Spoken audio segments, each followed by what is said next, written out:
Yes, hi everyone. Good morning.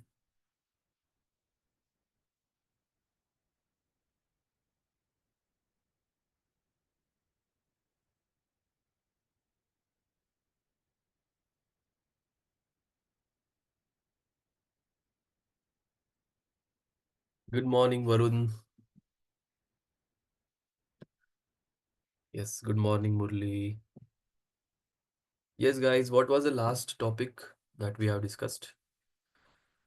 What did we study in the last session? Good morning, Darshini. Yes, we have started with the deep learning part, right? And in that, we just have had a quick overview of deep learning, right? Only just quick overview. So I'll be sharing my screen. Just give me a minute. Yes. And if you have any questions in this, we'll be discussing that, right? So 25th Jan was the last session in which we have discussed the module number 1, that is Introduction to Neural Networks Part 1, right? We have had discussion on architecture of neural network, working principles, information flow in feed-forward network, how this ANN is inspired by human brain, just like your smallest and very important uh, uh, component in your brain is neuron. So here also in artificial neural network, the important component is neuron itself, right? And then uh, most powerful learning models in the field of machine learning, often this artificial neural network is known as most powerful learning models in the field of machine learning. Then we have deep artificial neural networks. It has it have proven to perform surprisingly well on the complex tasks such as speech recognition, converting speech into text, machine translation, image, and video classification. So, such models are called as deep learning models. Why it is called as deep learning? Because a normal, simple artificial neural network is just a consist of input and output, right? And if we have multiple inputs, multiple neurons in the input, multiple neurons in the hidden layer, multiple hidden layer, multiple hidden layers like this, and then we have output like this. This consists of deep neural network. This is known as deep. It is very deep basically. That's why it is called as deep artificial neural network or deep neural network of deep or deep learning models, right? So simply a collection of simple devices working together are known as neurons and can have billions of neurons. A model which we use nowadays to perform complex tasks can have billions of parameters. Can you just imagine billions of parameters? So your normal system, your normal computer, just like me, just like your system, will not be able to capable of doing this thing, right? Now, can you just imagine? Can you just relate in our brain the kind of process that happens? It is very, very complex. Can you just imagine, like how super, like we are, uh, what we can say, superhumans only, right? Our species is very special. Just have a look at this. Just go and have a research or just read about this how your brain functions. You'll be able to understand that it's very, very interesting and very difficult, very complex part, right? So ANN is a collection of simple devices called artificial neurons. We have basics of perceptron. We have seen this. One of the earliest proposed model for learning simple classification task, which later become the fundamental building block of artificial neural networks. Then we have perceptron, that is your first step towards creating the large neural network that has developed today. Now, I have given you guys this example, like we have a sushi place. So we have to go for this particular place to just, have a dinner, or let's say have a plate of sushi. And what will be would be the factors affecting this decision? We have seen this. We have given an importance to this, weightage to this. Yes or no? Weightage to this. And then we have calculated the output, right? So perceptron works in a similar way. Like we gave weightage to that. They take some signals as the inputs, and they perform a set of simple calculations to arrive at a decision. Very, very simple thing, right? So that's what we have over here. Now, I think I have drawn some images as well. If it is not there, let me draw it one more time. So what happens is, guys, this biological perceptron, we we take an analogy of biological neuron only, biological neuron only.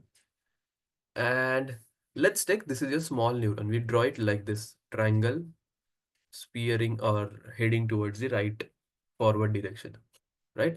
It is initially proposed by Rosenblatt. You might read this, or you might come across this his name, because he is the one, or he was the one who proposed this initially in the initial stages, right? Then, so these are the inputs.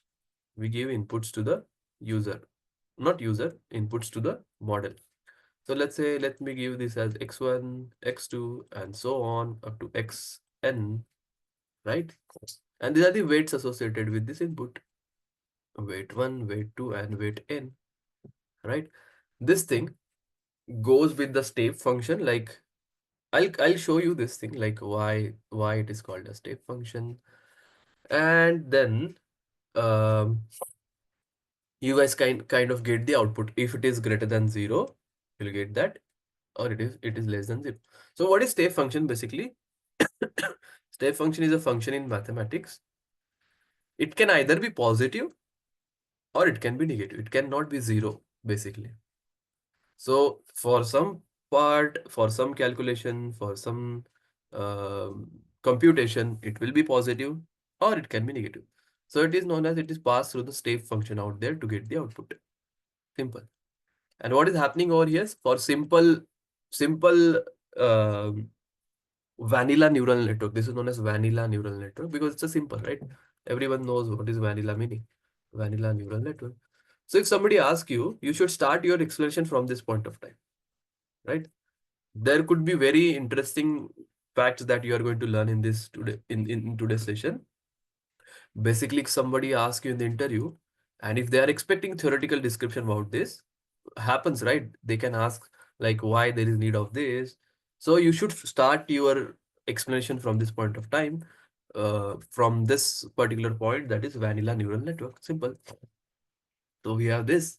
Then output would be, it would be x1 multiplied by w1 plus x2 multiplied with the w2 plus so on plus xk multiplied with the wk plus b. That will be your output. Simple, right? So this, sorry, that will be your input, calculation of the input, this input, and which will be transferred to the step function to get the output. So this is going to be your output. Just forgive me for the bad um, drawing, but this is how the scenario is. So let me take it in the blank sheet of over here, and let me give this diagram to you. I'll be removing this thing and I'll give you this diagram, right? This is my diagram, correct? Now, what happens is, guys, what happens is, um, so yeah, this is known as, if it is greater than 0, it is known, it will fire the output, and this is known as dormant. If it is less than 0, it is dormant. Dormant meaning, if you just see, not active for some time, right? Dormant or dormant. So this is known as firing of the neuron, and this is known as dormant phase. So that's what the idea is. This is known as multi-layer perceptron, guys. So what is perceptron? Multiple people will not, I mean, many people will not be having any idea about this. It is simple network, multi-layer perceptron. It has multiple output, multi-layer, and perceptron means it will not be having hidden layer, no hidden layer. Simple structure, right? And for this itself, they found that it is working very good, and you guys are getting really good answers to this. So that's how the journey started. Like they have used this for classification, and you were getting a quite impressive result by using this multi-layer perceptron. Now coming towards the next part, we have is a calculation part. Even though it nobody will be asking you this thing, but the chances of giving you guys, or chances of this particular thing that can be asked in your interview are not zero, right? You should give focus to this.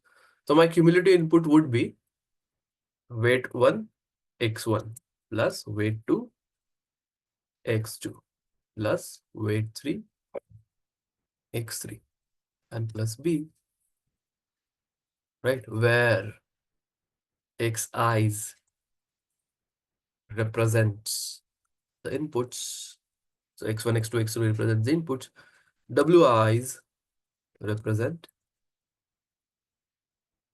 what? The weights associated with inputs, and B represent bias. Like why it is why it is essential? Why they have introduced the bias concept? We are going to see that. Now you will be taking this everything in terms of vectors and matrices, right? Because we are not going to do this manual calculation. Vector calculation is something which is very easy and convenient for us, which takes or which saves our time, right? So everything will be taken care with the vector. So I have weight vector or matrix, weight 1, weight 2, so on, so forth, W, K, suppose. K and N are same. So this is your weight matrix. And I have input matrix, that is X, in which I'll be having X1, X2, so on, so forth, XK, right? And a neat and clean and concise way to write down this calculation is a dot product of this matrices, right? Dot product of this matrices. So it would be, in order to take dot product, we have to take transpose of something, right? Because suppose this is, how many rows do we have? N rows, one column. And this is also n rows, one column. Can you guys multiply this? Obviously not. Can you guys take dot product? No. So in order to take dot product, these two should be same.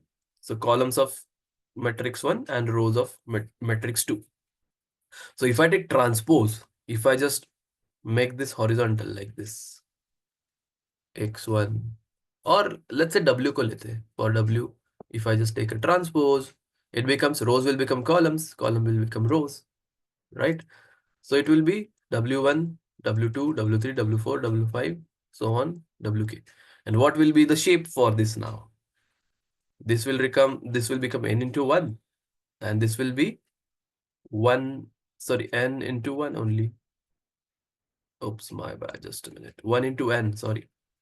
1 row and n columns. This is n row and 1 columns. Now can you take dot product? Yes, these two are equal. Number of columns in the first matrix is equals to number of rows in the second matrix. Then there is chance of, have a multiplication. So that's why you take transpose, right? Taking the dot product, taking the dot product of the transpose of weight vectors and input vectors. The transpose of W is a row vector basically. So we are going to take a transpose, a W transpose, and it will be like this: W1, W2, so on and so forth, up to WK. Simple. And now you can easily take a product of W transpose into X, that is your this thing, and which will become horizontal W1, W2, W3, dash dash dash WK, right? And this will become vertical. So X will become vertical. X will be vertical. So let us write down that. It will be X1, X2, X3, so on and so forth up to XK, right? And then you guys will be having an output of this W1 X1 plus W2 X2 plus dot dot dot dot dot plus WK XK, right? And after adding a bias, to this product, the cumulative input becomes, after adding bias, it becomes W1 X1 plus W2 X2 plus W3 X3 plus so on and so forth. WN XN or K plus bias, right? And then we apply a step function. We apply a step function to this cumulative input. Yes or no? And according to this step function, if this cumulative sum of inputs is greater than 0, according to the step function, you already know this. I already have discussed this. According to the step function, if the cumulative sum of the inputs is greater than 0, cumulative input is greater than 0,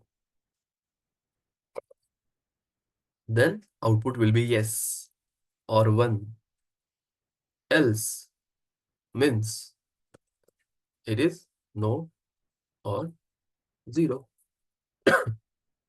So upon like by getting this output, then we will take a decision that you you want to, you would like to visit sushi place on this upcoming Saturday or Sunday or not, right? So that's how the decision is taking place, and that is how we also as a human being take a decision for for our neural network, right? So that's what the idea is. That's how you should understand why we are taking the transpose, because dot product is not possible. That's why we have to take the transpose, right? So there might be chance that you guys will be given weight and inputs X, and you guys will be, having a bias. You have to calculate cumulative input. Very simple questions can be framed like this. Now, having understood this multi-layer perceptron concept, let's move further with the next part of our analysis or of our study, which is going to be another crucial aspect,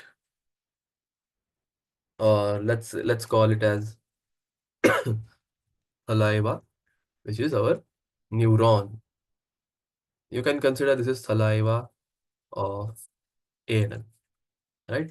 Because if you understand this very clearly, then only you will be able to understand the next segments that we have in front of us in our plate, right? We have deep neural network, we have RNN, we have CNN. Entire thing is based on the neuron itself, right? So you should listen this very carefully.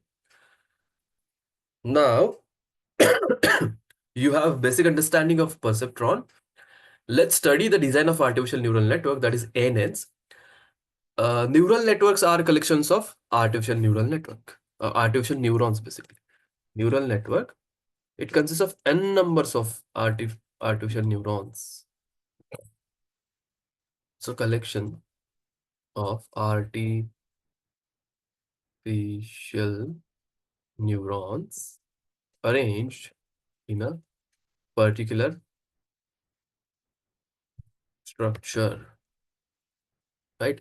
And in this segment, you will understand how a single artificial neuron works. So we'll understand how a single artificial neuron works. So basically, how it converts input to output. How it converts input to output, right? So you'll also understand the topology or the structure of large neural networks. So let's get started by understanding the basic structure of an artificial neuron. So basic structure of artificial neuron. Now I will draw one diagram. This is your neuron. This is known as neuron. This is W1, this is W2, this is W3, and this is W4, right?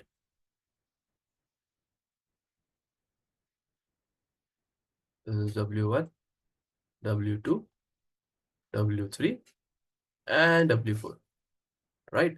Now, suppose if the weight associated with W2 or weight associated with the input 2 is 0, then it will not be fire. It will not give us the output, yes or no? Because the input is W1, X1 W1, X2 W2, X3 W3. Yes or no? X1 W1 plus X2 W2 plus X3 W3 plus X4 W4 and so on. If the W is 0, let's say W2 is 0, this term will be 0, no? So it will be vanished, right?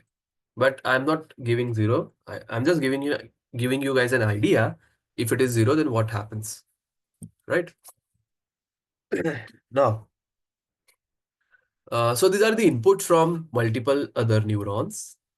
These are the inputs from multiple other neurons, right? It's very bad. Inputs from the multiple other neurons. Now, this is your output. This is going to be your output, right? Now, uh, this particular output, this particular output is known as activation. No? This is known as activation, not activation function. I am saying this is known as activation, not activation function. That is different part. So, this output that you have, basically, suppose A1, A2, A3 are the weights, A3 and A4 are the weights associated with this. So what will be your output? Your output will be A1 W1, A2 W2, A3 W3, A4 W4, and it will be addition of that, right? So let me take this. Let me paste it over here. Now you have understood what is weight, what is input, what is output, what is a neuron. So your output basically consists of this term A1 W1 plus A2 W2 plus A3 W3 plus A4 W4, right? This is going to be your activation function. Yes or no? Yeah. This is going to be your activation function. Now, sorry, activation function means it will be a function of this, right? Function of this. Very important part. Function of this terms, right? Function of this term, like function of this output. Let's say your activation functions are, we are going to see this thing, but let's say sigmoid, right? You have been given some values A1, W1, A2, W2, some values are there. This calculation is, let's say, 0.5. So your activation function, your output would be function of, that is sigmoid of 0.5. Now you already have studied sigmoid function. Sigmoid function online calculator, if you just see, the output that you're supposed to get will be sigmoid of 0.5, no? Because our calculation is 0.5. So x will be 0.5 and you will write down sigmoid of that. So it will be 0.6224. This will be our output, right? So depending upon the output that you want, depending upon the scenarios that you want, this activation function varies. This activation function varies, right? This entire concept is known as artificial neurons, right? It is related to artificial neural network with a single neuron itself, right? So I can write down artificial neural network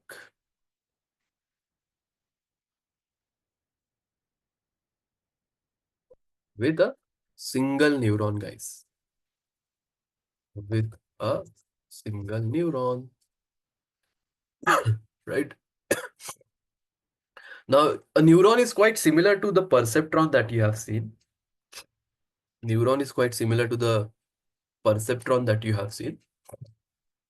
However, in perceptrons, now I'm just jotting down the difference between the perceptron and neuron.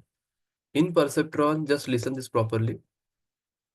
Commonly used output, right? Commonly used activation. I'm not saying activation function. I'm saying activation. It simply means output is the step function. Very simple. But whereas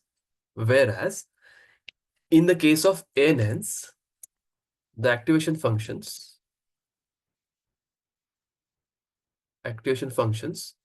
are non-linear also, guys. Non-linear functions, right? That is a very, very crucial difference between these 2 points. Very crucial difference between these 2 points, right? Now let's take a look at the structure of artificial neural network, which I have explained you over here. Here A represents the inputs and W represents the weight, right? And B represents the bias, right? Now, having understood a single artificial neural network with a single neuron, let's move further our understanding discussion with the multi-layer large neural network, very large neural network. So you will be having an input like this. In that, you will be having different neurons like this. Now, can you imagine, right? Can you just imagine? This is a calculation of your single neuron, no? This is your calculation of single neuron. Likewise, we have four neurons over here. Can you just imagine the calculation that will happen, right? That's why we are going from small part to very small part to large neural network, right? Very small part to large neural network. Now this will be your attribute 1, this will be your attribute 2, this will be your attribute 3, this will be attribute 4 or n, let's say. Attribute matlab feature, attribute 3, attribute 2 and ATT, attribute 1. What is this thing, guys? This is input. Now, now we have an output. Output is also will be having different neurons. I'll explain this thing when we have multiple neurons, when we have single neuron in the output. Very easy fact, and you guys will also get it. No problem. This is your output, right? This is going to be your output in which you have 4 neurons. So this is my output 1, this is my output 2, this will be my output 3, this will be output 4, right? And what is this thing, guys? Just consider you have to, solve the multi-class classification problem. Then instead of 3, you can have 4, 5, 3, 2 output. That is multi-class. So this output is supposed to get by class 1. This is class 2. This is class 3. And this is class K. Right? This is class K.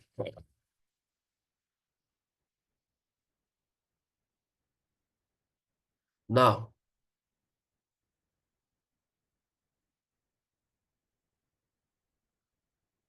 so that is what you have. This is your output. So basically, output would be 0 or 1. Output would be 0 or 1 for class 1, class 2. Yes or no? It would be 0 or 2 otherwise. It would be 0 or class 3 otherwise, or it will be 0 or K otherwise. Right? So that will be your output. 0 or 1, basically 0, 1, 0, 1 for class 1, 0, 1 for class 2, 0, 1 for class 3, 0, 1 for class 4. Right? Either the neuron can fire or it will be dormant. Yes or no? So that's what the idea is. And this summarizes your entire, uh, you know, artificial neural network in your or large neural network, basically. Right? And just to understand this thing very easily, we are taking very less number of neurons. In real world scenarios, there can be millions of neurons possible out there, right? So can you imagine the computation that can happen inside this neural network? It's very, very difficult, right? So that's why this NVIDIA GPU and that kind of thing comes into the picture. But anyway, you guys might have heard about DeepSeek model, which is using NVIDIA GPUs only, but giving us the output in very giving us the performance in very cheap cost, like $4 per this thing. Compared to NVIDIA, the cost associated with NVIDIA computations was very high as compared to, you know, DeepSeek. That's why it caused more than 5 trillion loss to the market when it comes to USA, right? So it's a different, this will shape to the different, uh, revolution in the AI industry. You can consider. All right, then this is the costing. If you just see, um, it's only related to GPT.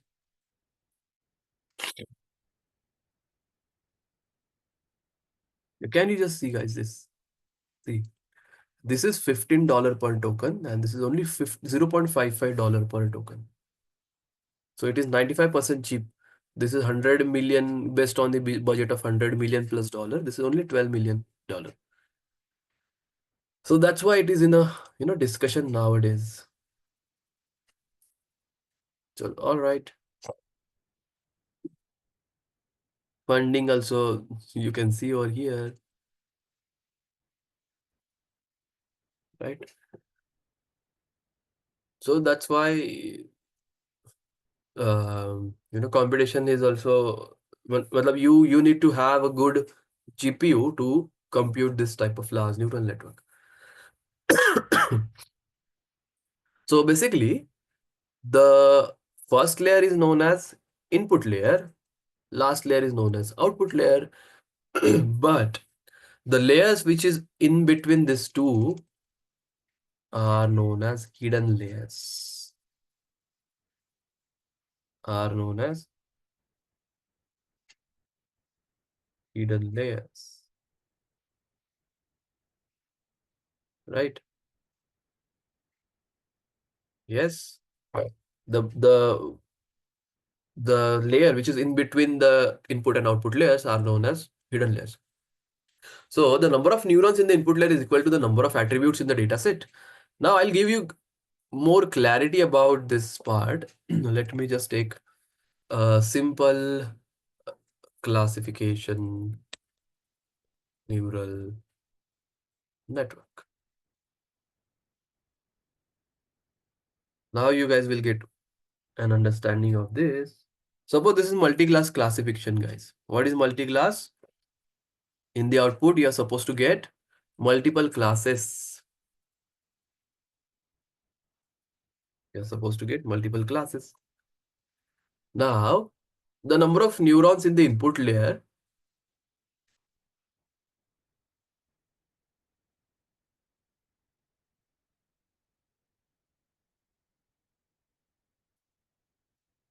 the number of neurons in the input layer is equal to the number of attributes in the data set. And the number of neurons in the output layer, let me give very easy number of neurons in the input layers. Number of neurons in the input layers is equals to, guys, equals to number of attributes that you have, right? Like number of columns or number of attributes basically in the data set. Basically, number of attributes means number of columns only, right? Then the number of neurons in the output layer. Can we write down like this? Number of neurons in the output layer will be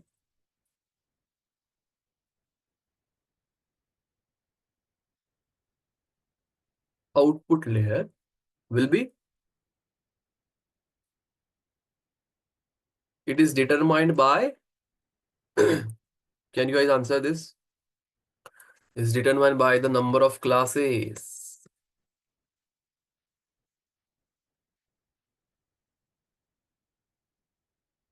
Number of classes of the target variable for a classification problem, right? This is your classification problem.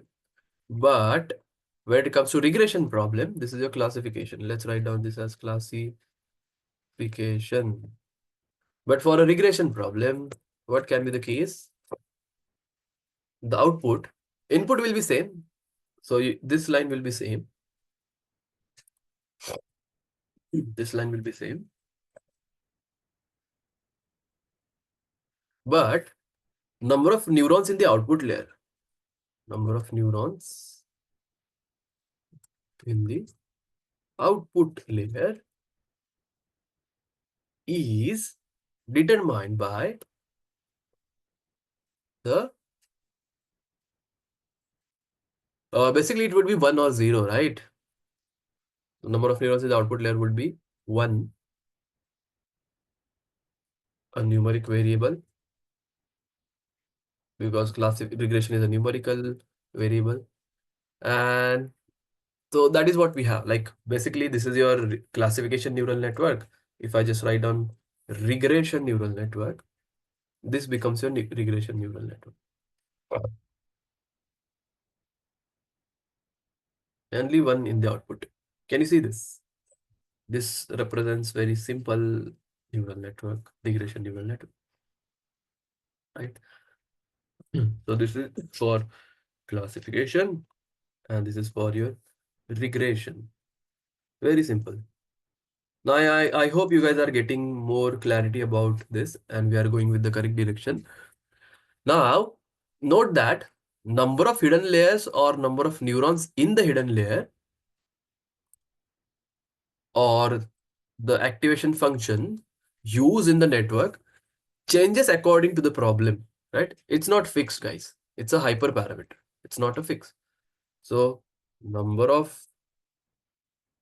neurons in the hidden layer or the activation functions used in the neural network changes according to according to the problem. And these details, guys, determine the topology of the structure, right? Topology means the structure, topology or the structure of a neural network.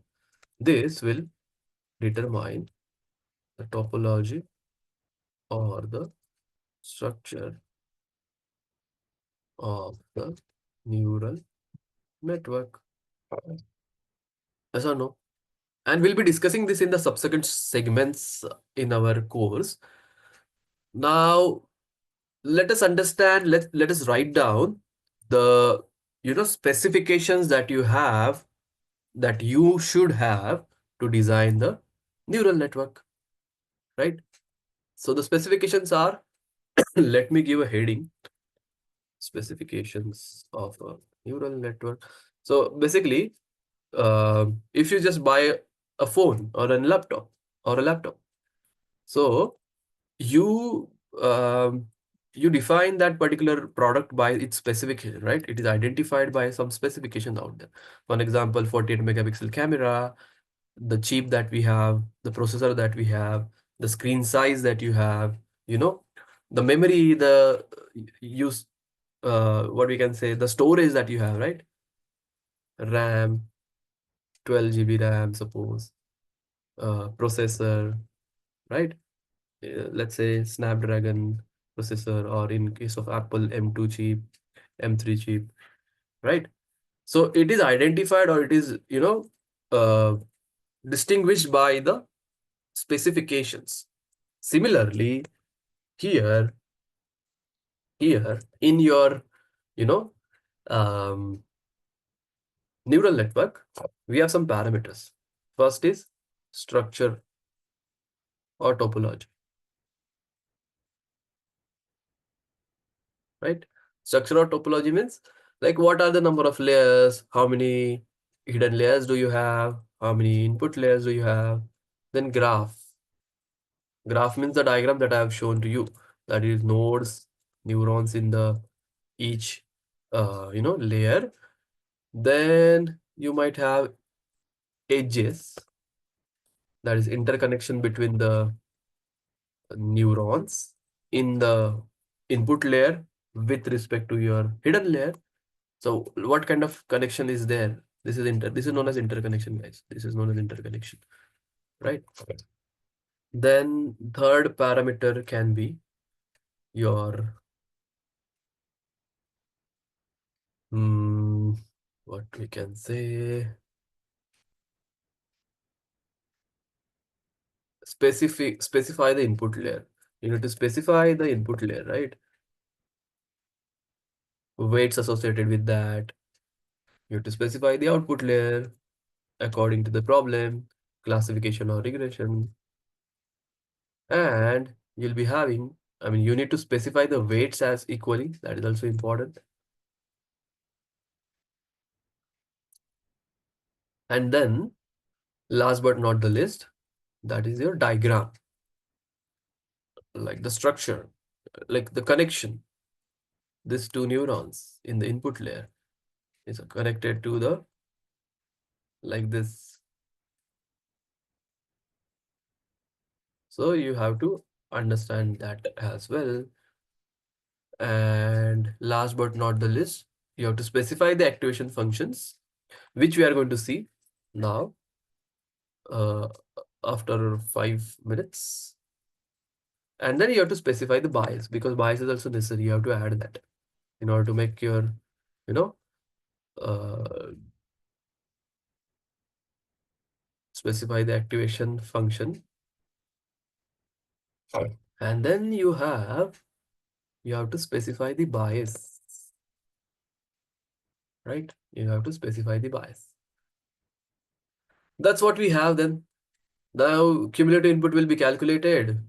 There will be a bias term. I can write down this as a function of I is equals to 1, depending upon the values of neurons that you have, or input neurons that you have. It will be Wi AI plus Bi. And this will be your entire scenario over here, right? So that will be a cumulative input, I can say. This is my cumulative input. And what is B? B is a bias. Summation of Wi plus A is equals to weights and, you know, uh, input, weights of summation of product of weights and input in the input layer. So these are the specification that you have in your um, neural network, right? So basic structure of artificial neural network, to summarize, there are 6 main elements that must be specified for any neural network. That can be weights and bias, that can be activation functions, topology, and these are the main important elements in the neural network. Now, obviously, you guys will be having a question that uh, you might have questions such as, how do we decide the number of neurons in a layer? Or how weights are, or basically how are weights and biases determined? And these two questions will be having a look at these questions after the break, right? So there will be, I'll be giving this, I'll be giving answers to these questions, like how how do we decide the number of neurons that should be present in the layer, and how are the weights and biases determined. But let me give you guys an idea about bias, like why bias is necessary, and then we'll have a break. So just a minute. Let me take out why why bias is needed, basically. Why bias is needed.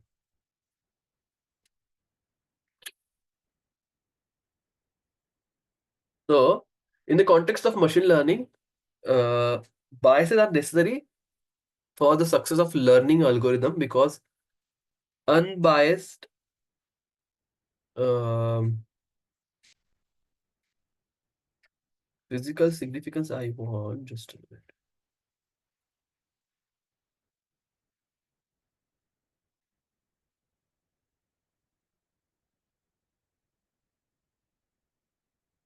In learning. Yeah, let me write down over here why bias.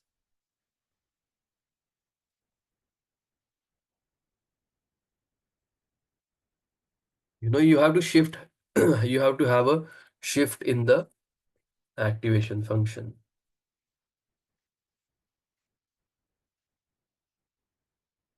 Or bias is added, as you know, bias is added to the weighted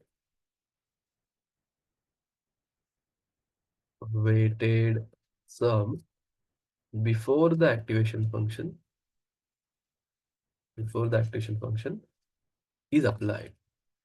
Before applying the activation function, bias is added to the weighted sum of the, weighted sum, right? Uh,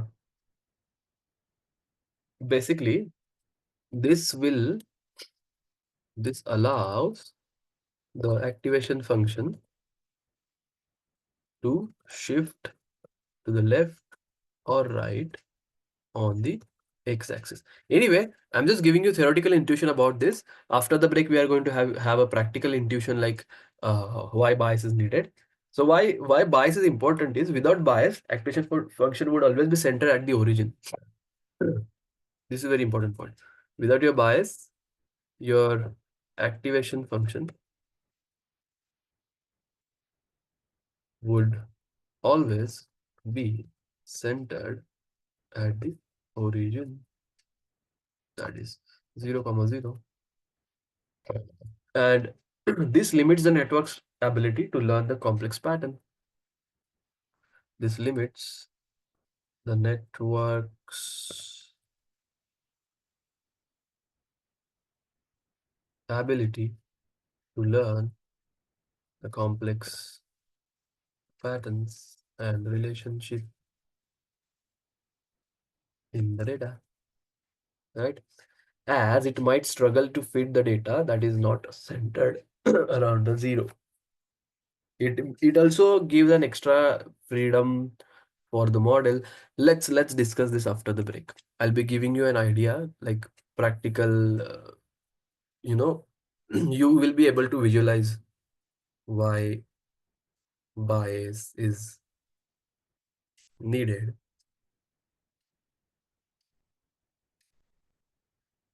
in the neural network. Yeah. So before having a break, let us discuss these two questions as well. Then we'll have a break. So how do we decide the number of neurons in a layer?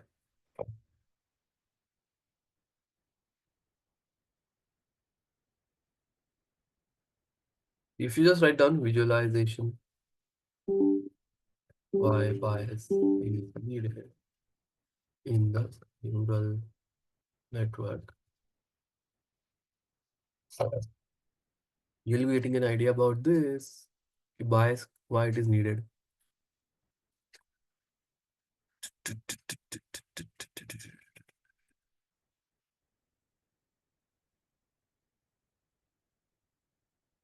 Let's take this after some time. Okay.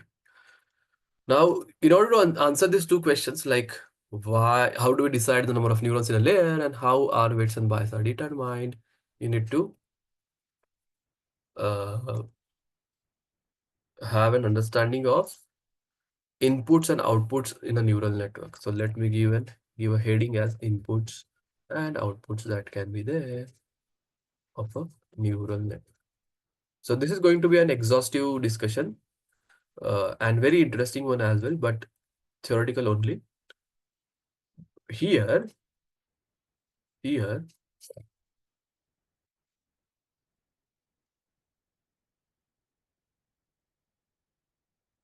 as you learn in the previous segment, the number of neurons in the input layer,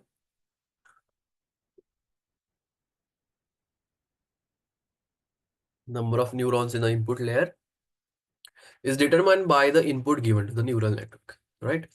And the number of neurons in the output layer is equal to the number of classes, that is for classification, and one for the regression, right? Now let us take a look at some examples to understand the inputs and outputs are of NN in better sense. For an example, now the very important, most important note or most important thing to note is that inputs can only be numeric for different types of input data. For different types of input data, right? You need to use different ways to convert the inputs into numeric form, but input should be numeric only. Remember this thing, right? And there are certain ways we need to use different ways to convert the inputs into a numeric form. So the most commonly used inputs are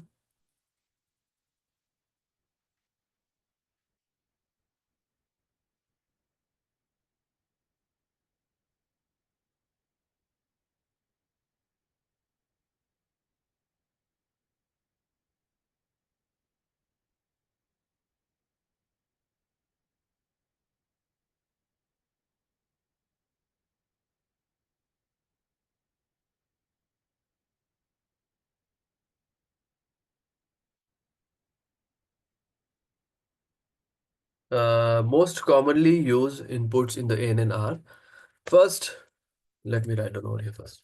Most commonly used inputs for ANNs are first one is structured data. Structured data. Then second is in structured data, what is there? Let's have a discussion on that. In structured data, the type of data that we use in standard machine learning algorithms with multiple features and available in two dimensions, such as data can be represented in tabular format, can be used for the input for training, input for the training enhance, such that data can be stored in CSV files, MAT files, Excel files, etc. Right? And this is highly convenient because the input to an NN is usually given to as a numeric feature vector, right? So such structured data eases the process of feeding the input to the ANN because the structured data are nothing but your numeric format, no? So you don't need to convert this, right? Now next you have is text data, text data. For text data, guys, you can use a one hot vector and word embeddings, right? You have to use one hot vector. We have discussed this, or there will be word embeddings. Now, this is a really hectic task. I'll explain this corresponding to a certain word, corresponding to a certain word. For example, in one hot vector encoding, if the vocabulary size is V, then you can represent the word vector, word embedding, WN, as one hot vector with the size of V.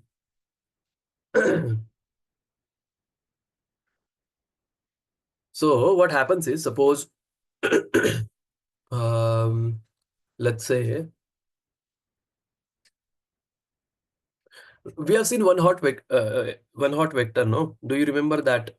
I have given you guys this example of good morning or hi everyone, good morning, and then we take unique words, good, then morning. Do you remember this, guys?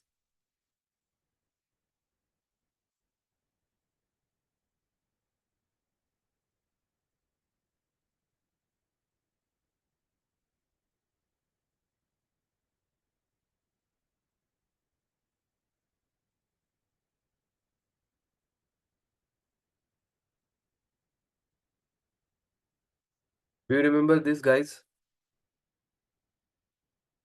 In knife bias, we have discussed this. Do you remember or not, everyone?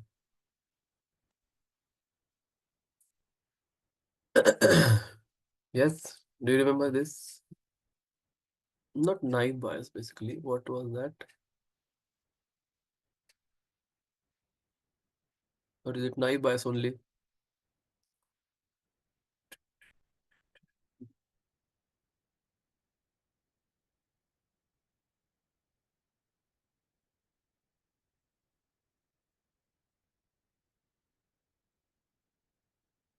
Yeah, after stopword removal, this one only. Yes, yes, this one. And do you remember this, guys? Count vectorizer. So that is what it is, right? And in real world scenario, now I hope you guys are,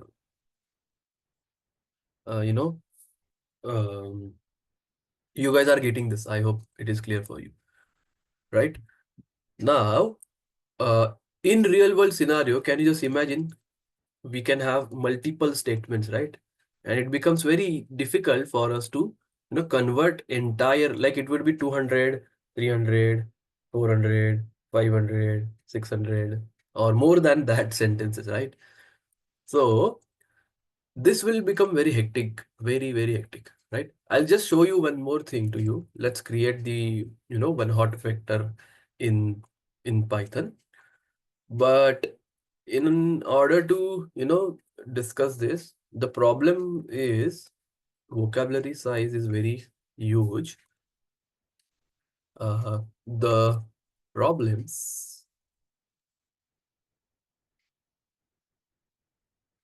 problem with one hot representation is that usually the vocabulary size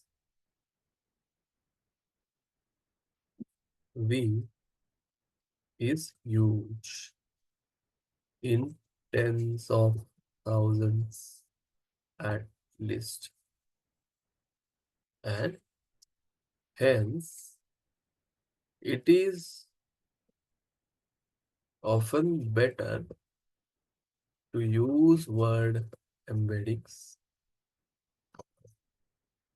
that are a lower dimensional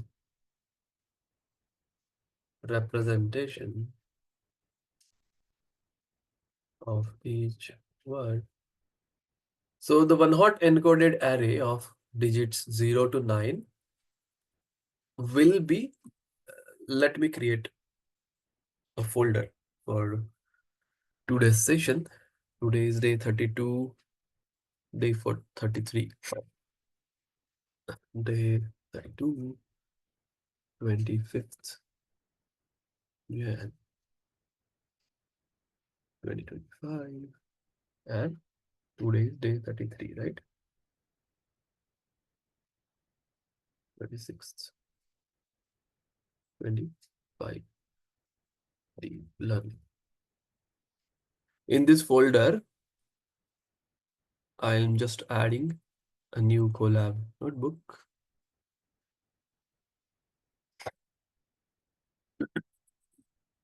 And just kind of demonstration we are just having, very simple one. I will be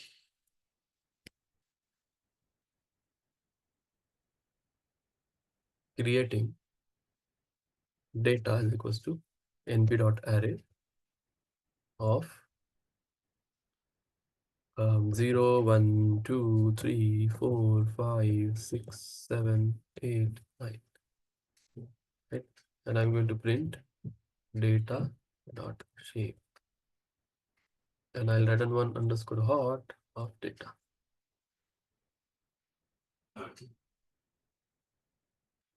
So numpy should be imported. Yes or no?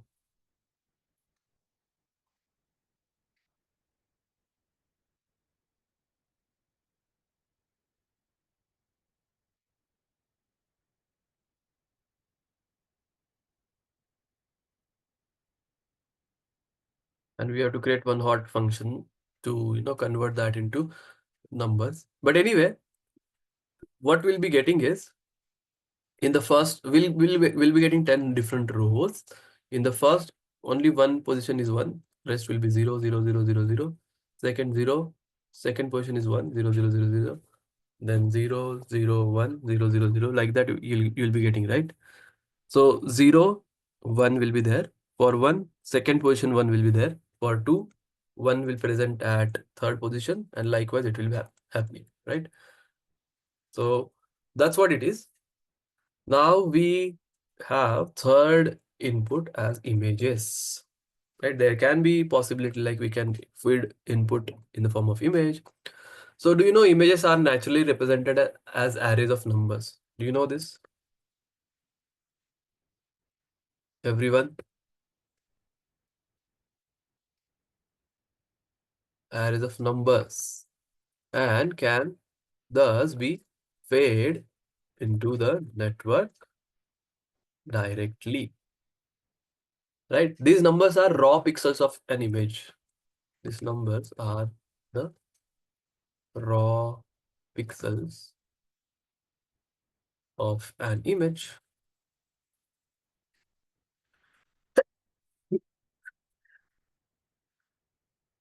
So pixel is a short for picture element, guys. Pixel is a short for picture element. Now in images, the pixels are arranged in rows and columns as array of pixel elements. The figure that we will be having now, MNIST.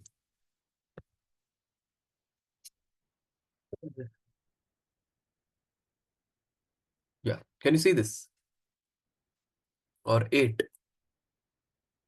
8 can be represented as a pixel of numbers like this, right? And this is the base of your convolutional neural network, which deals with the images, right? So if I just take this up and, you know, if I just wanted to explain this, the figure below shows an image of a handwritten 8 number, right? Figure shows the image of a handwritten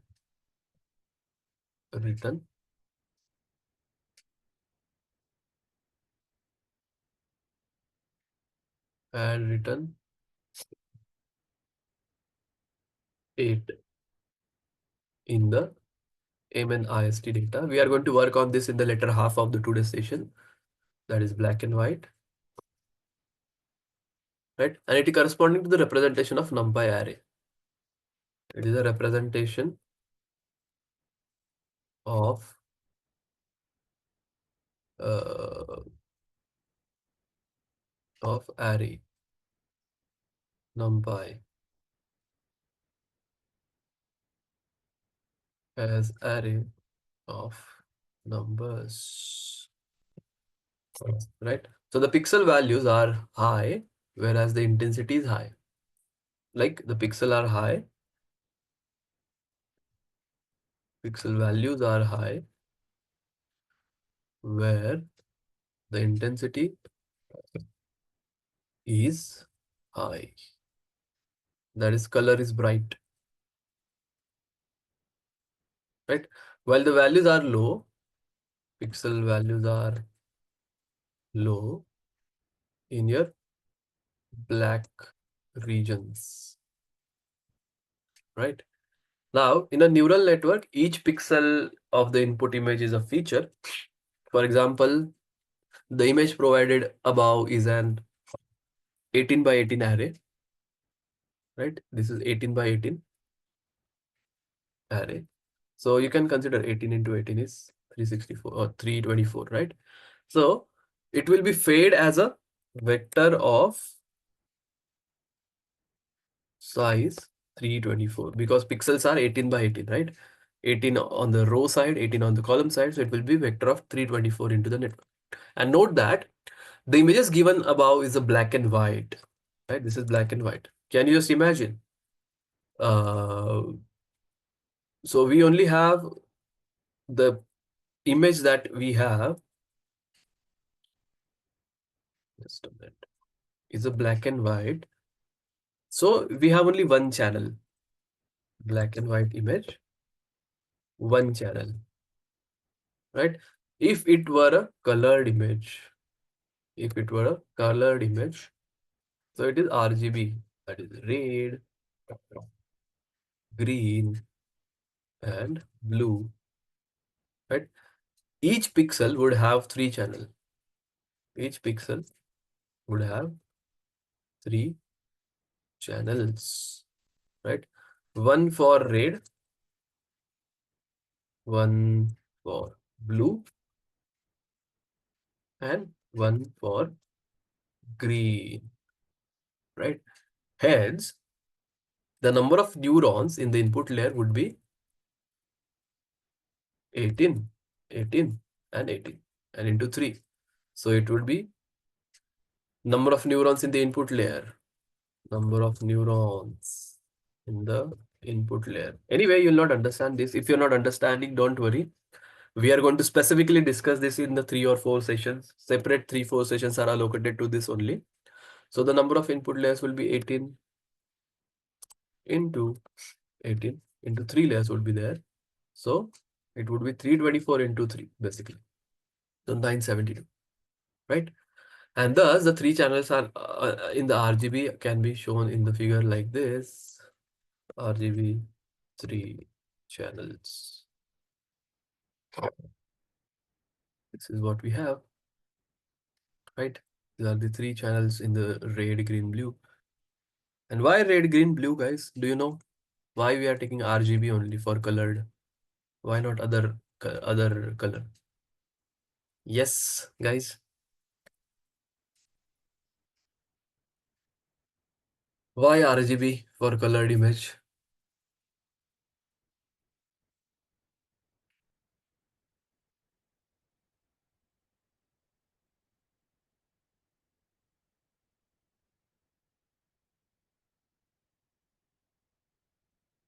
Yes, they are primary colors. Any color can be formed from these three colors only, right? Any color in the universe can be formed by combination of these three. All right. Now, in the case of speech or voice input, in the case of speech or voice input, the basic input is in the form of phonemes, right? So there are distinct units of speech in any language. So these are the distinct units of speech in any language, right? The speech signal in the form of waves, speech signal is in the form of waves. And to convert these waves into numeric inputs, you need to use Fourier transform, right? You do not need to worry about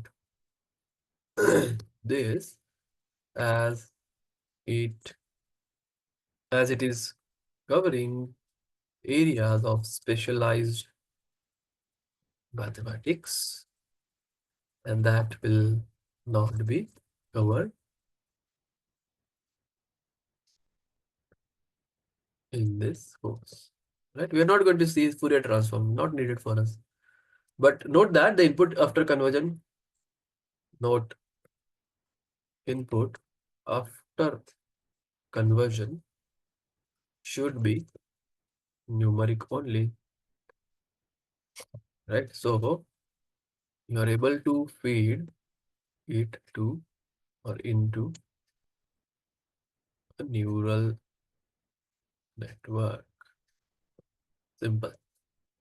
Input should be no matter, it should be numeric, right? So these are the four inputs or four different types of data that you can have probably, and that is how we deal with the conversion of this data into numeric format, right?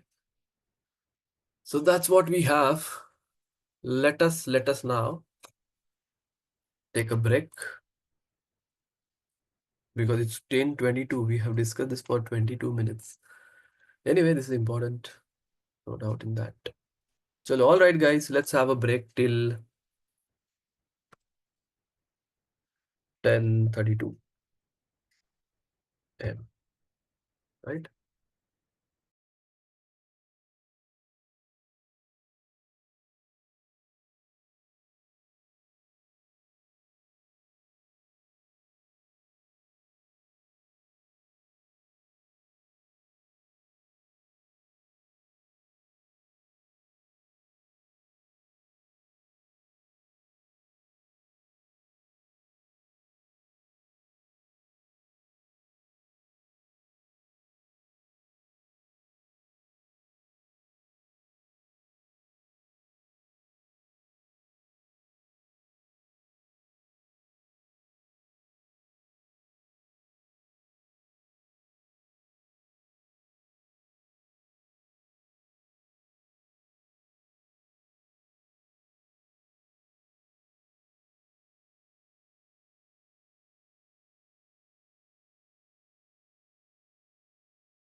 Hi everyone, I hope I'm audible. We'll have Kahoot now. I'll share the link, quickly join.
What about others? Please join fast. We'll have break till 10:32. We'll finish Kahoot before that.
Yes.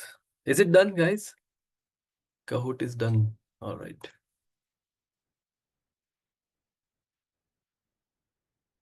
All right. Let us go to the next part. That is nothing but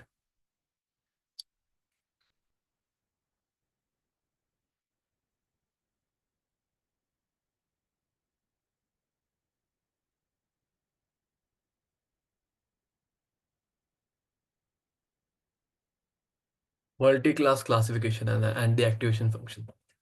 Right? So just give me a minute. Just a minute.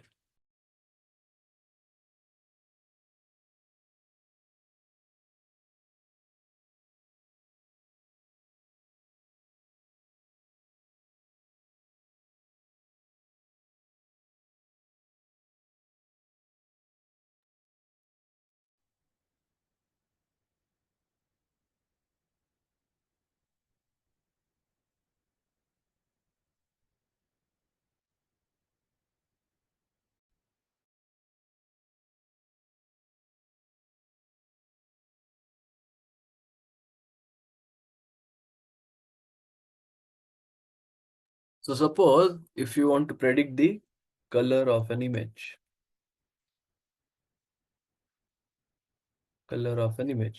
right? So you have multi-class, sigmoid function. Basically, this will be your input. This is 0, this is 1, this is 2, and this is R, G, B, red, green, and blue, right?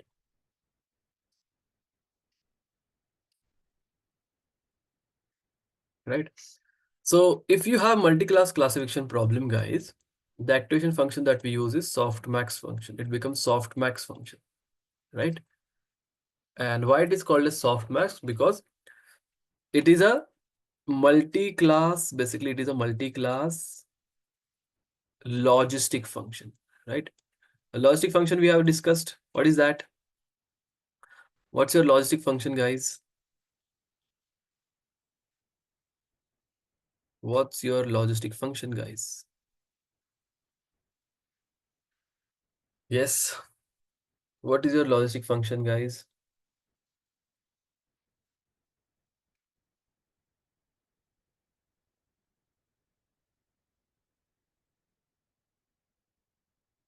What is a sigmoid function?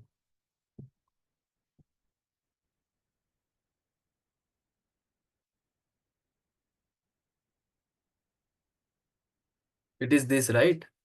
So let me take this.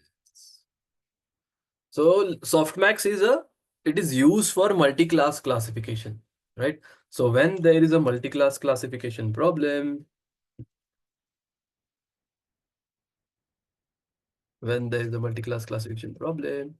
you should go with the softmax function, softmax activation function, as simple as that.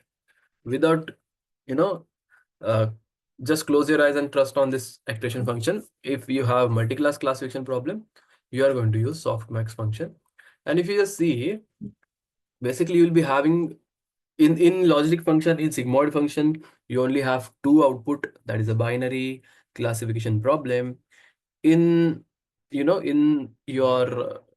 um your what we can say multi-class classification problem, we have softmax, which gives us the multiple probabilities, right? Multiple probabilities. So it is like your sigmoid only, but used for multi-class classification problem. Can you see this? This is the difference where, you know, what is happening here. This is a softmax basically. Sigmoid is used for only yes or no. Softmax is used for multi-class classification, right? Multi-class classification problem. So you have suppose 1, 2, 3, 4, 5 classes. Probabilities will be, if you just pass softmax activation function in that, you guys will be getting 5 probabilities instead of 2, which we get in our sigmoid. So it is used for multi-class classification problem. Now, just take a look at the softmax activation function graph.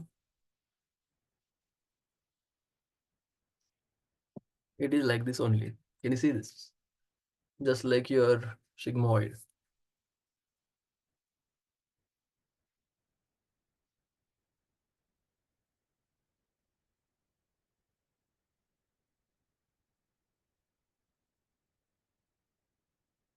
So a softmax output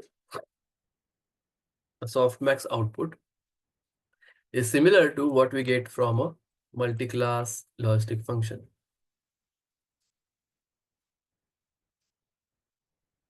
A softmax output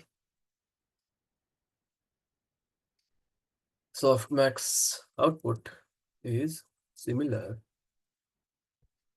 to what we get from a multi-class logistic function commonly used to compute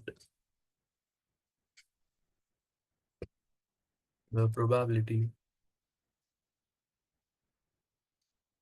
of an output belonging to one of the multiple classes, right?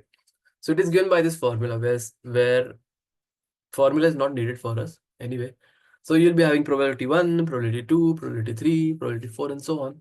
And suppose if you have 4 classes, so you have P0, P1, P2, and P3, the sum will be equals to 1, right? Because sum of all the probabilities are equals to 1 only, right? So that's what we have. So softmax function translates to sigmoid function. Your softmax function will become sigmoid function when the binary classif or in the binary classification problem.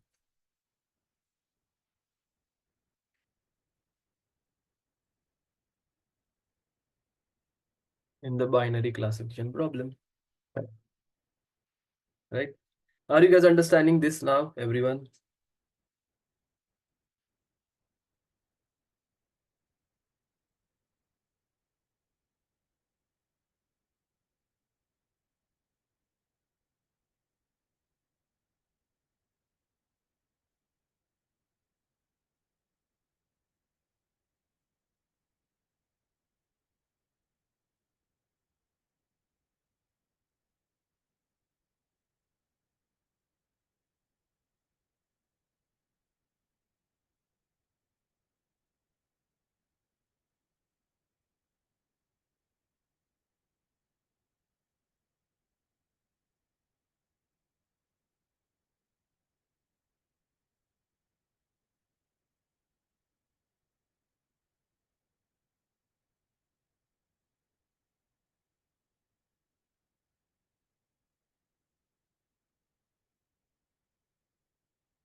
Is it clear, guys? Is this thing clear?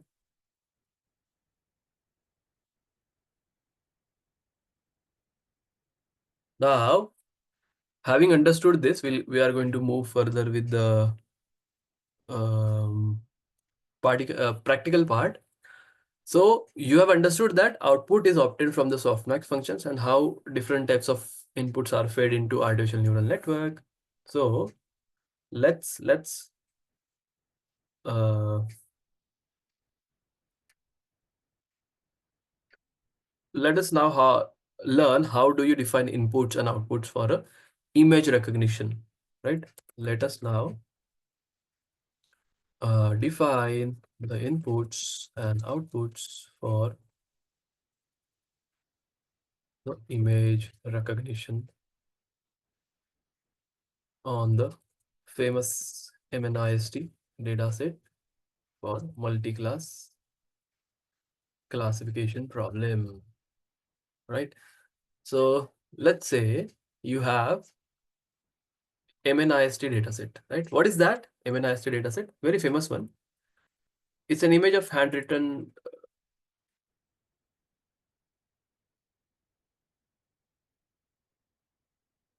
See, it's a data set consists of handwritten digits.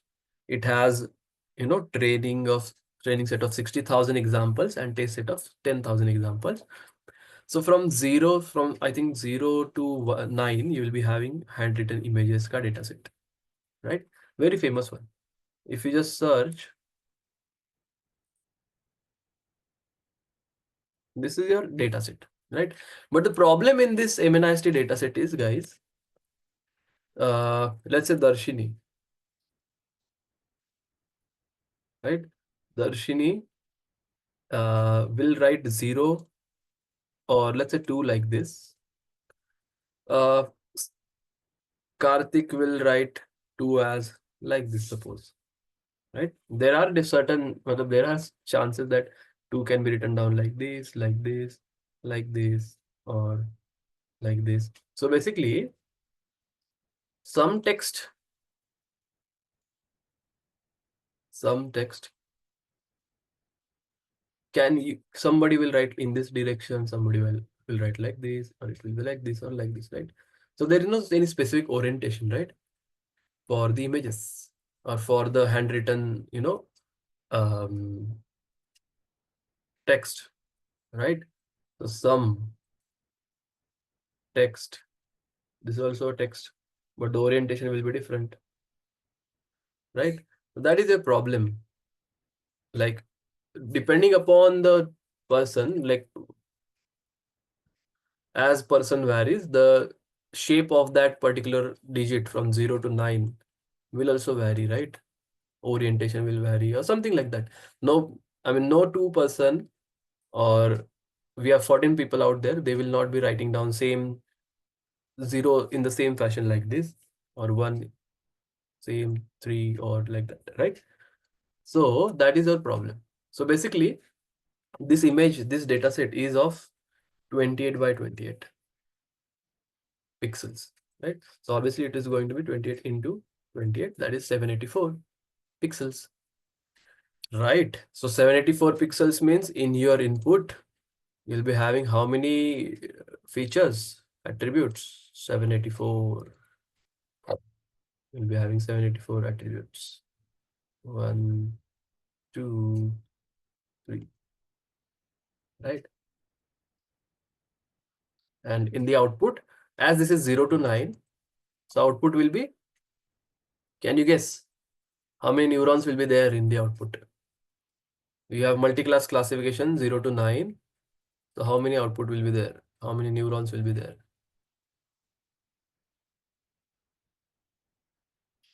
For 0 to 9, how many neurons should be there, guys?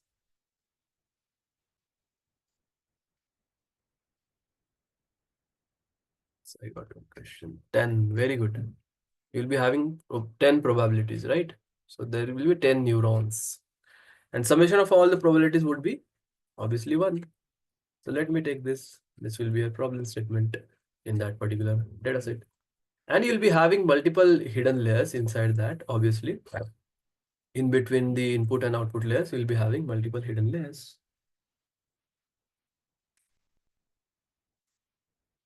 Are you understanding this, guys?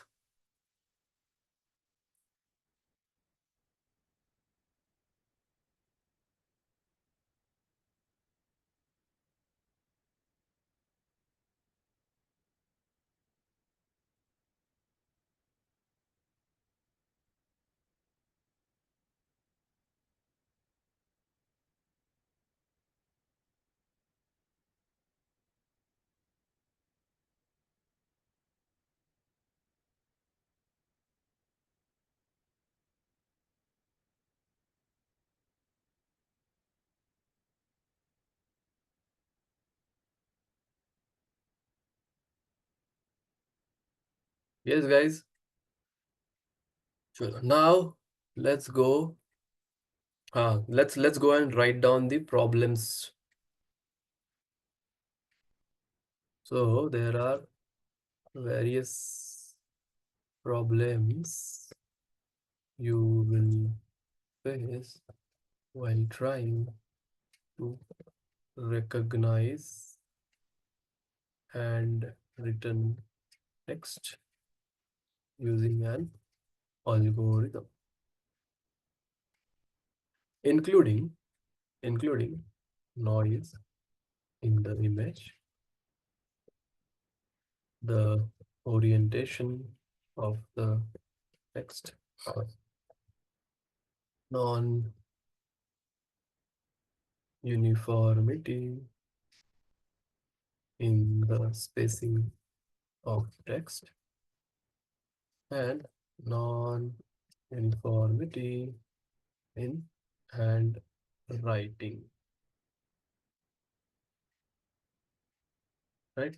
So the MNIST dataset takes care of some of these problems, as the digits are written in a box. The digits are written in a box, right? So now only problem the network needs to handle the non-uniformity in the handwriting, right? Since the images in the MNIST dataset are 28 by 28 pixels, the input has 784 neurons and the output has 10 neurons, as you have seen, each giving the probability of the input image belonging to any of the 10 classes out there, right? And the image is classified into the class with the highest probability in the output layer. To revise, suppose if you pass an image, let's say handwritten of 0, image of 0. So this process will be continued, and for probability 0, for this probability, this probability will be higher, let's say 90%. And then for this it will be cumulative sum of 10, right? And as the probability for 0 is higher, you'll get the output for that. To revise, what we have learned is we have used the softmax function stated above. We have to use the softmax function for this multi-class classification, and it is commonly used output layer activation function for classification problem. Just remember this, right? I'm telling you one hack. Softmax is commonly used activation function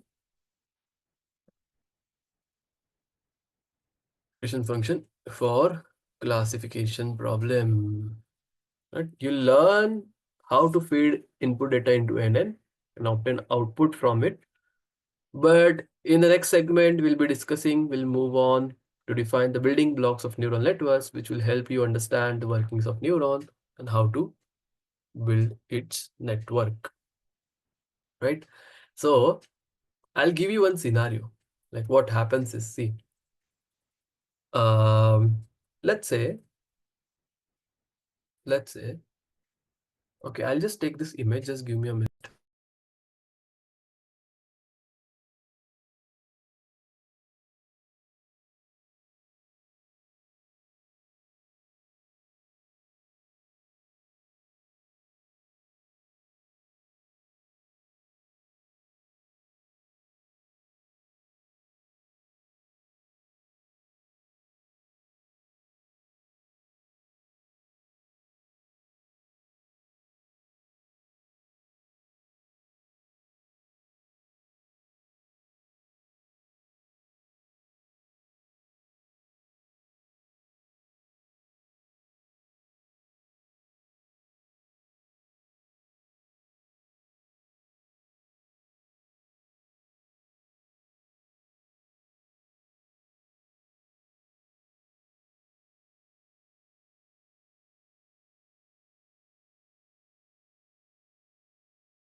Now you guys have understood that this is your neural network, and depending upon the weights that you assign to this input, this will vary, right, guys? Everyone knows that. Like, suppose if I give importance to, like, the weight is this for this, so the importance is very short. Uh, yeah, fair. For an example, if on the other hand weight is very large, can you see this? So the importance for this x2 input is very high. Similarly, if W3 is intermediate, so the size is less, right? So the importance is given to the x2, less importance is given to x1 input, and more importance is given, I mean, somewhat intermediate importance is given uh to the to the x3, right? Now we are going to take this cumulative sum, and so it will look like this: x1 is small, x2 is large, x3 is medium, and we are adding some kind of bias to this. Depending upon the bias size, the output will vary. So bias is suppose very small. As you can see, the intensity of bias is like this, very less on your number line, and x1, x2, x3. So this represents your cumulative input. Yes or no? Now, in the figure, you saw how the weight affect the input depending upon their magnitudes, right? And also, this z is the dot product. This z is the dot product of the weights and inputs plus the bias. In this segment, you will, I mean, you have discussed or you saw how a neuron takes an input, and perform some kind of operation on it to give the output, right? This output, this output is obtained through an output and through this fun exam. Sorry, what I'm trying to say is I got jumbled. This particular output is obtained through an activation function. That's what I wanted to say. Let me write down over here. This output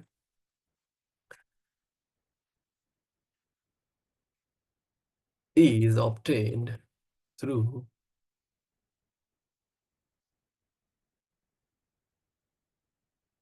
an activation function, right? Now, in the next segment, we'll explore some popular activation functions, guys. So the popular activation functions are, so first of all, let's discuss why the activation functions are needed.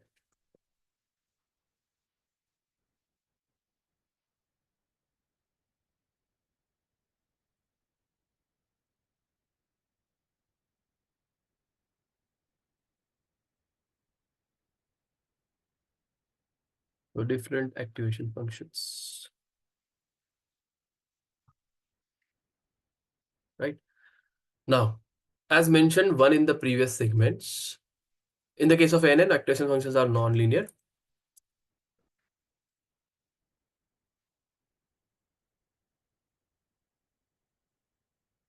Non-linear activation functions. But before you explore the different activation functions, let's understand the concept of non-linearity, guys.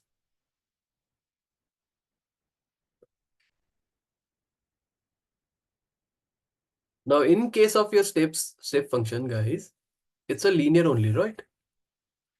So suppose, what do you mean by step function? Suppose this is your step function.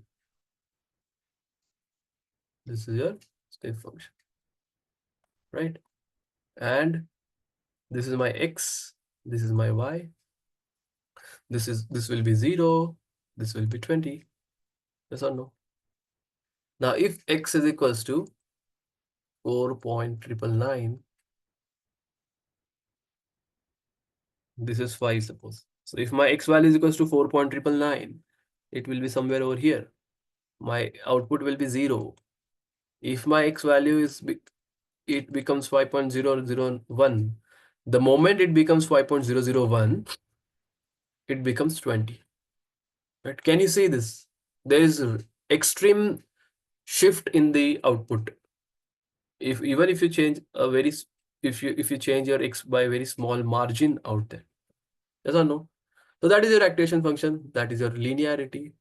So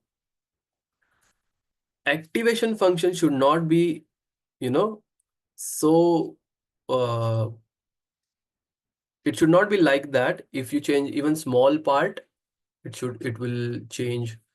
There will be significant increase in the, you know, output. It should not be like that. Your activation function should not be like that.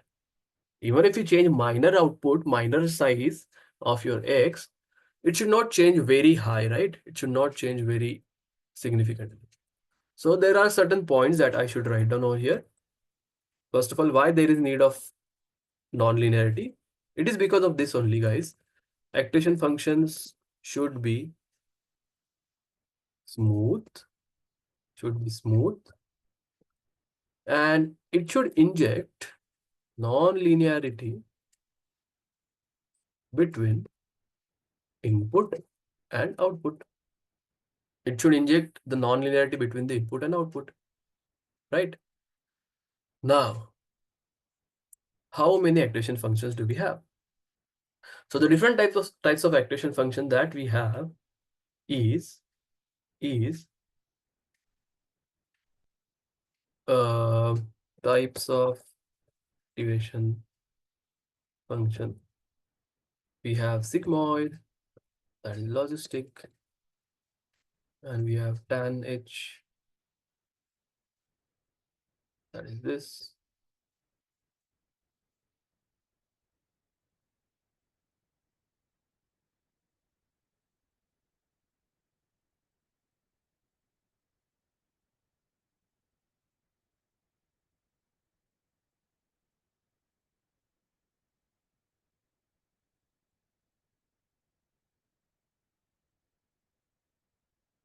Sigmoid tan h. What is sigmoid, guys? It is 1 divided by 1 plus e to the power minus y. What is tan h, guys? What is tan h? It is e raised to y minus e raised to minus y divided by e raised to y plus e raised to minus y, right? So that is your tan h. Then you have ReLU,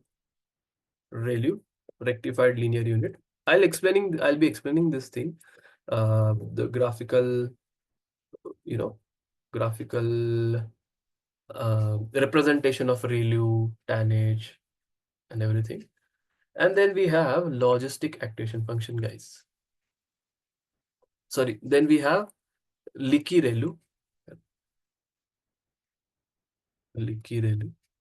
and uh, softmax is nothing but sigmoid only for multi-class classification, right?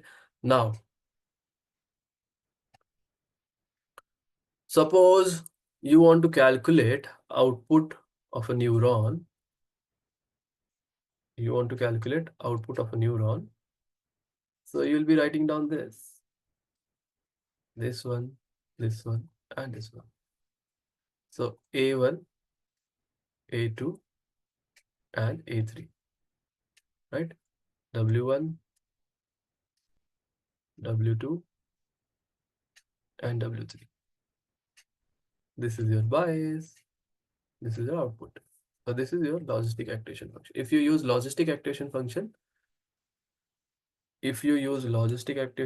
for this,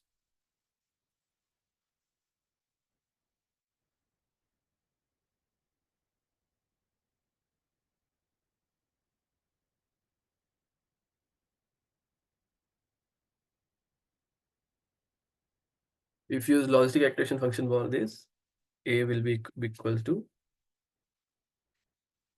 1 divided by 1 plus e to the power minus y, and y will be A1 W1 plus A2 W2 plus A3 W3 plus b in the output, right? So you will be calculating the sigmoid function or logistic function of this output, and that will be your output. I hope this is clear now, everyone. Do you have any questions? Now, due to the linearity present in the activation function, due to linearity present in the different activation function, let me take this first for you guys, and then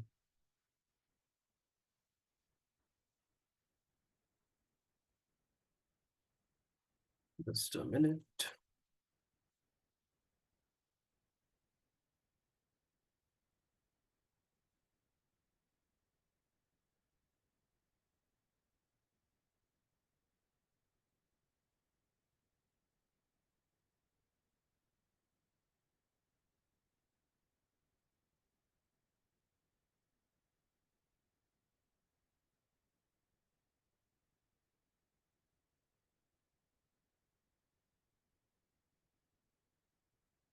Yeah.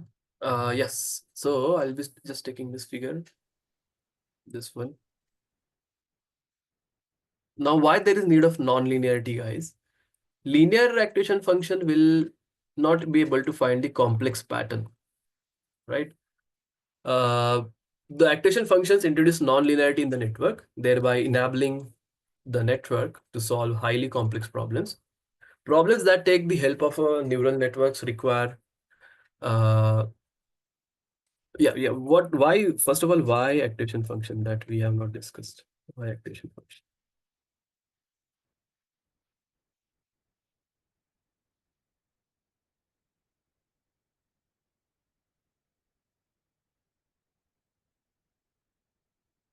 Why activation function? The activation function introduce a non-linearity in the network. Introduce non-linearity in the network. So it enables the network to solve highly complex problems.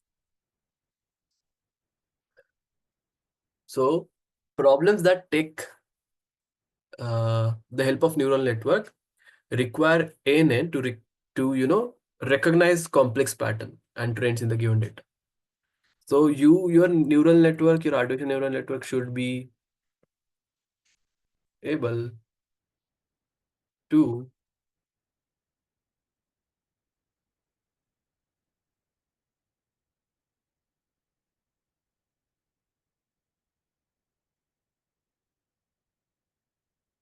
should be able to uh, recognize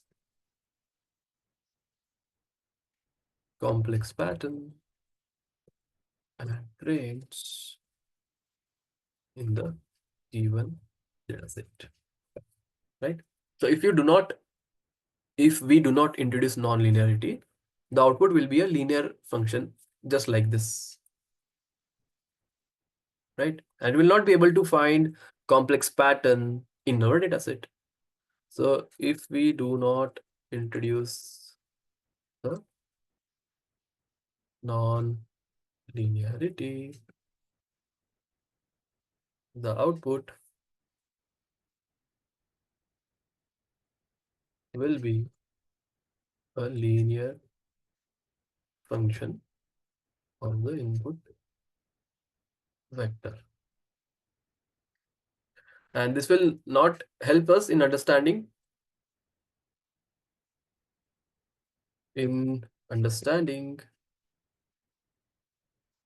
more complex patterns present in the dataset. Yes or no? So that's why the non-linearity is present. For example, we can see this image. You can see this image.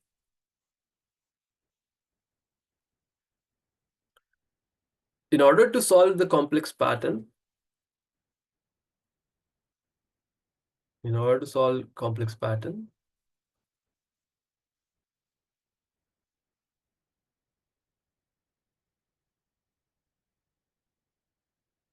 in order to solve complex pattern, we sometimes have a data in non-linear shapes such as, so we can have, for example, we sometimes have data in non-linear shapes such as circular or elliptical, right? If you want to classify the two circles into two groups, these two circles into two groups, a linear model will not be able to do this, right? So if you see SVM, if you remember SVM, we have used kernel technique. What was that? We introduce the kernel technique introduces the non-linearity in the data. Yes or no? It increases into higher dimensions, right? It increases into higher dimensions. So we sometimes have data in non-linear shapes such as circular or elliptical. And if you want to classify these two circles into two groups, a linear model will not be sufficient able to do this. But a neural network with multiple neurons and non-linear activation functions can help you to achieve this.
All right, so let's learn about the various types and properties of common activation functions and understand how to choose the different activation function.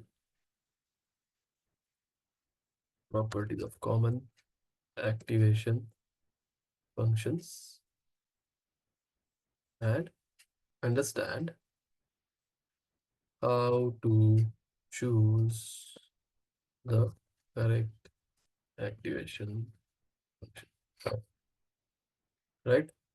So while choosing the activation functions, you need to ensure that there should be non-linearity. Second should be continuous. And third should be monotonically increasing. So while choosing activation functions, you need to ensure that they are nonlinear, continuous, and monotonically increasing. So the different types of activation functions that we have are this, and its diagrams are this, right? So we have sigmoid with us, we have tanh with us, we have ReLU with this with us, and we have Licky ReLU with this with us. So the, you know, the, what we can say, the formula is this for all the activation functions. Sigmoid, what this will do is maximum value of sigmoid is it outputs the value between 0 and 1, right? Maximum is 1, minimum is 0.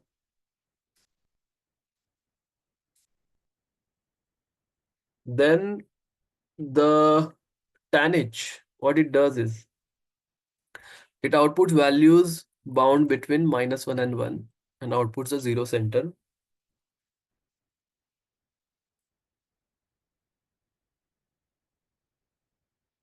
Then we have ReLU. So minus, I mean the tanh is maximum is 1, minimum is -1. So it outputs values bound between -1 and 1.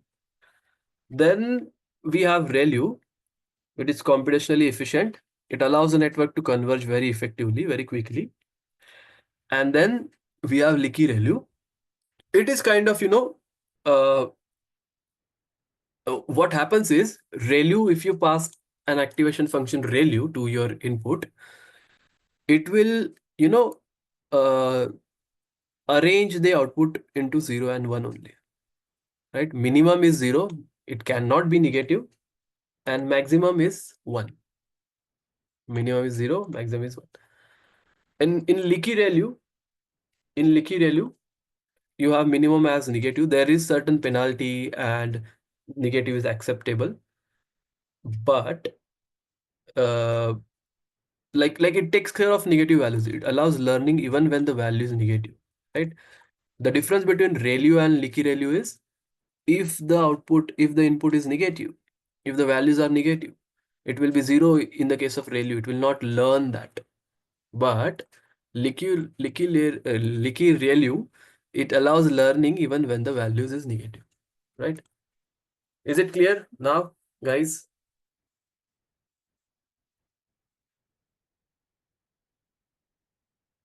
Is it clear now, everyone? Are you guys understanding this? So go through this. I'll give you 1 minute time. Just go through this.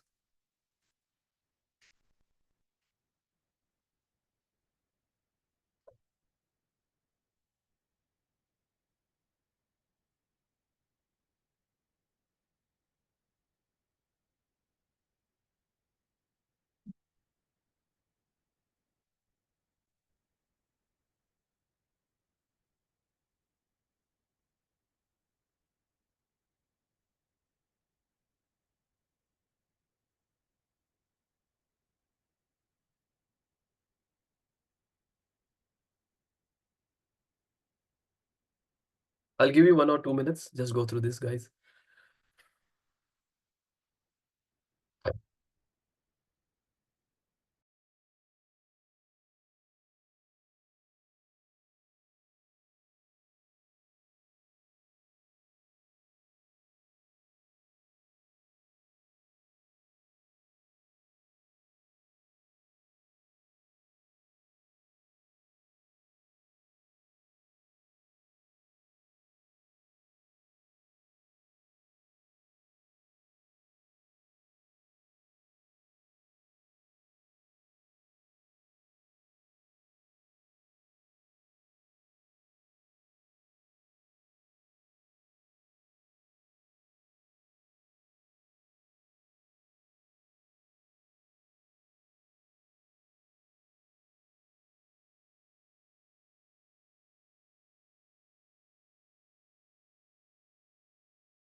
All right, guys.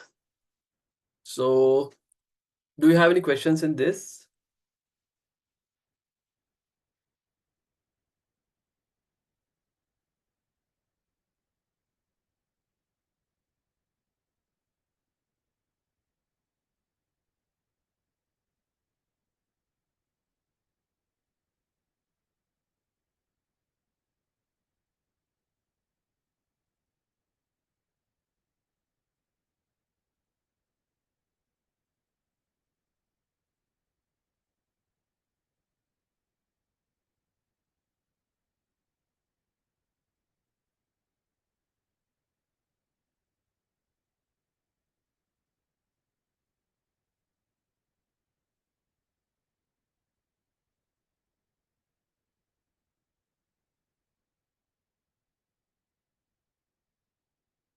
So,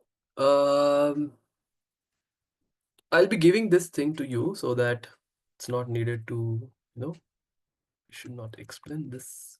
The features of activation functions are as follows. You can read this thing.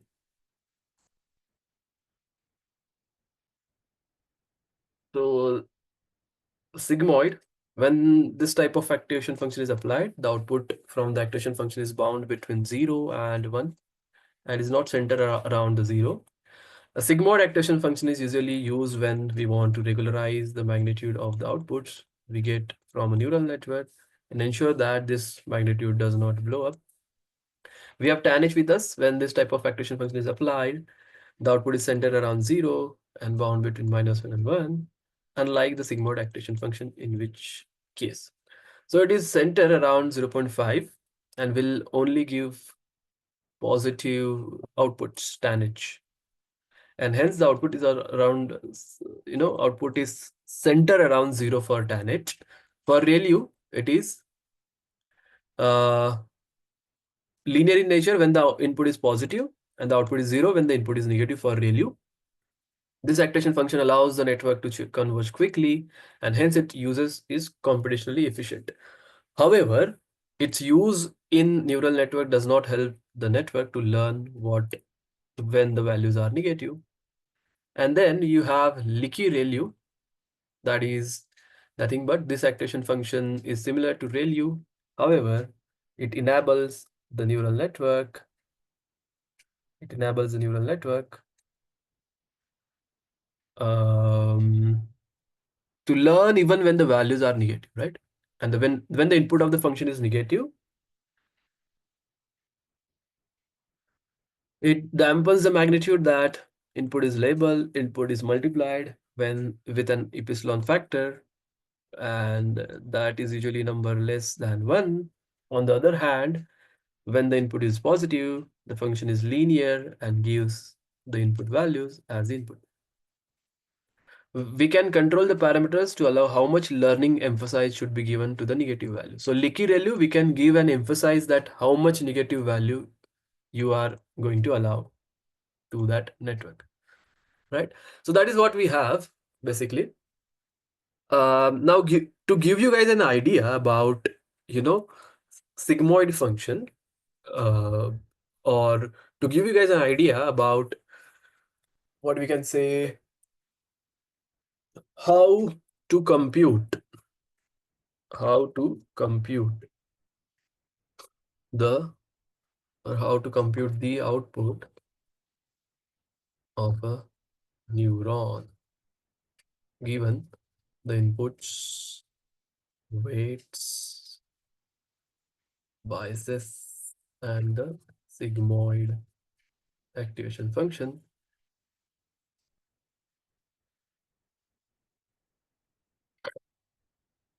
Let us try to see this thing. But I think it's 11:30, the time is up. Let me just write down a problem statement and then we'll stop here for the day. Suppose you are planning a trip with your friends and various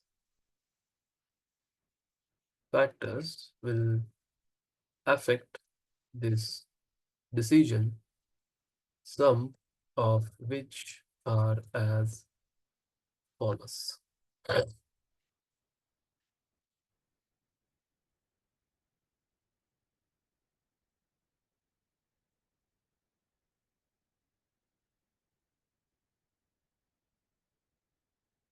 right? Now, some of the factors that you have are what will be the expenses of the entire trip, then how many friends available for the trip, then you have how much time will it take to travel to the location. These are the factors, right? So you'll be having certain weights to this. That is equals to W1x1 plus W2x2 plus W3x3 plus B, right? And these are the, you know, x1, x2, x3, and these are the values W1, W2, and W3. This is x1, this is going to be x2, this is going to be x3, and this is your z, this will be b, this will be function of z, right? So that is what we have. Now we'll stop here for the day. You guys will be okay. I'll give you this activity. You can try this out. The activity is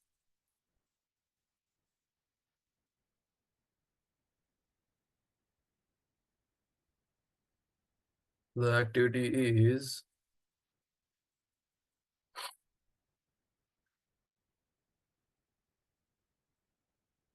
you know we have place, we have cost xi, then we have number of frames, and we have time taken, that is x3, right? Now I have Ladakh, Goa, Jaisalmer. Cost is 45, 20, 25. Suppose this is x1, this is number of friends is x2, and this is x3. Number of friends is 4, 10, and 8. This is 14, 6, and 6. And this is your weights and bias. So W1, W2, W3, bias 0.02, 0.3, 0.5, and -6.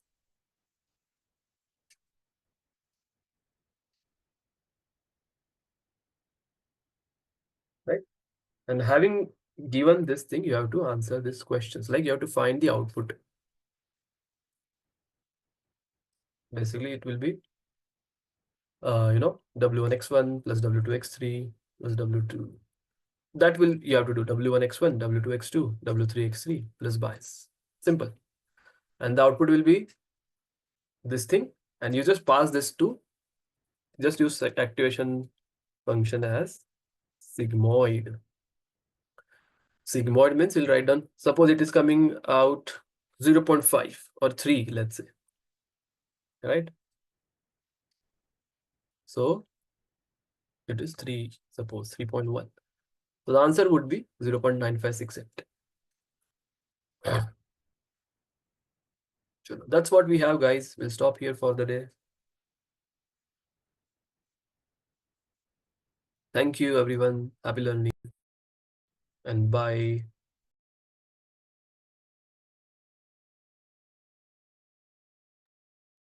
Beautiful.